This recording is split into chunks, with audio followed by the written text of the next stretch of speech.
Magandang araw! Welcome back po sa PTEP Business Coaching YouTube channel. Ako po si Elgin. Isa po akong CPA at BIR Tax Agent Practitioner. Nag-handle po ako ng mga LOA cases, SDT cases, mga NOD hearing, DOJ hearing na rin na related sa tax, yung mga tax assessment cases. Nag-handle po ako ng mga yan.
Welcome back sa ating lecture. Again, I am Elgin. Ang pag-aaralan natin ay itong EOPT law o yung RA 11976.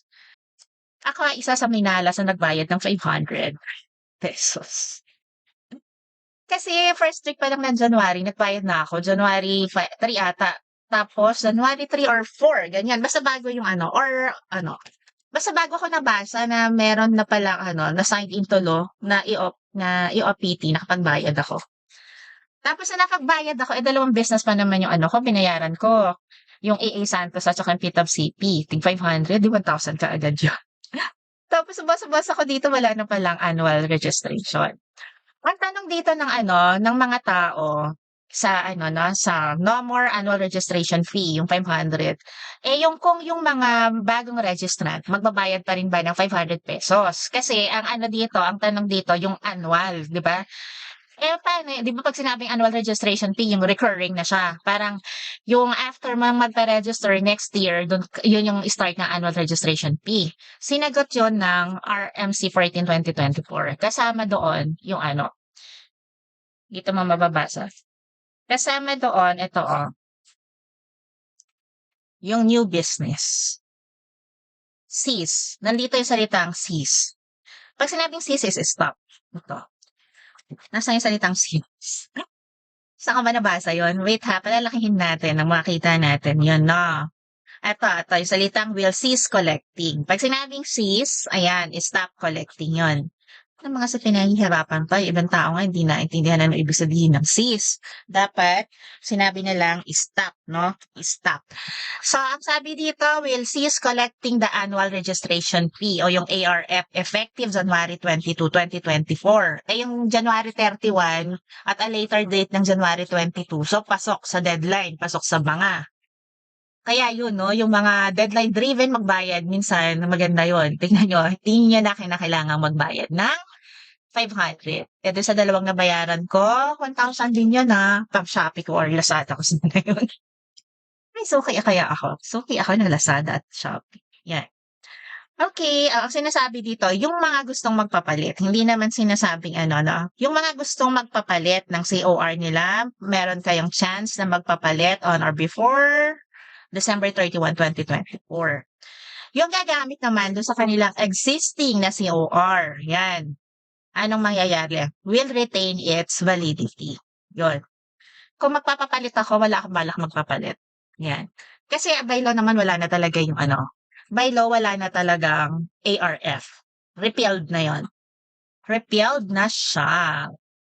So 'yun 'no, makikita mo yung ARF wala na dito. So makikita mo dito 'yun, annual registration fee.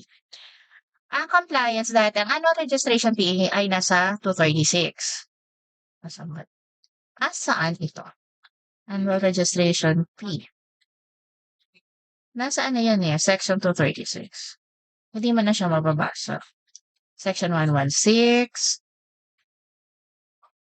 229, 236. Nandito yung requirement. Nakita mo? Yung sa A, sa B, C, D, E. Hindi niya na kasi siya makikita sa ano eh. Nandito na, wala na sa section 236 yung B. Yung ano, yung B. Sandali ha, dito sa PTAB City, nakapag-copy ako ng train law. Ito. Sa dating code, ito yung dating ano, yung train law at saka rate law na tax code. Doon sa dating code, section 236, nandun yun, section 236. Ito, naging yung letter B siya dati. Ayan. Letter B siya dati, sabi magbabayad ng annual registration fee in the amount of 500 pesos. Pero sa bagong law, dito, yung letter B, ayan, napalitan, ni-repeal. Ang letter B naging registration of each tax, each type of internal revenue tax. Yun yung ano niya. Yun yung kanyang change. Ay ano ha, ito. May narinig kasi ako dito sa ano, no more annual registration fee. Meron akong narinig na yung new registrant sinisingil pa ng ano, ng, yun na nga ano, ng 500 pesos kasi nga sinabi, yung saan, yung annual lang natanggal. I-download nyo itong ano na to, no? Itong RMC 14-2024. Kung sakaling sisingilin kayo ng 500, dapat hindi na kayo nagbabayad nun. Kasi ito yon, ito lang yung ano, dahil ito kasi yung unang kumalat, itong advisory na to. Ito yung nauna. Dito kasi sa naunang ano, advisory, effective January 2022, will cease collecting annual registration fee. Ayan, no? As a result, business taxpayers are exempt from filing BIR form number 0605 and paying the 500 pesos ARF on or before ano to, January 31 January 31 every year. At advisory kasi na to, Annex 8 ito or attachment ng RMC 14-2024. Ang unang nabasa nung mga siguro ng mga taga-BIR is ito kasi ito ang kumalat na ano na itong advisory na to ang kumalat sa ano sa internet world. Hindi kumalat, no, hindi pa na-informed yung mga tao about this, yung talagang RMC niya. Ang ano, ang mas nabigyan ng emphasis, mas na-emphasize itong ano, itong advisory na ito.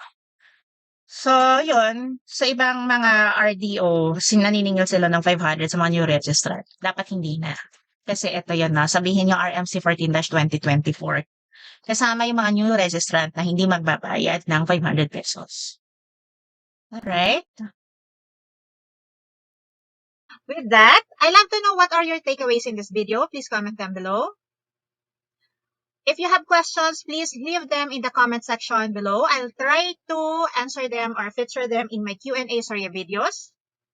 Please like and share my YouTube videos and subscribe to PTFCP Business Coaching YouTube channel. Thank you for watching. See you in my next videos.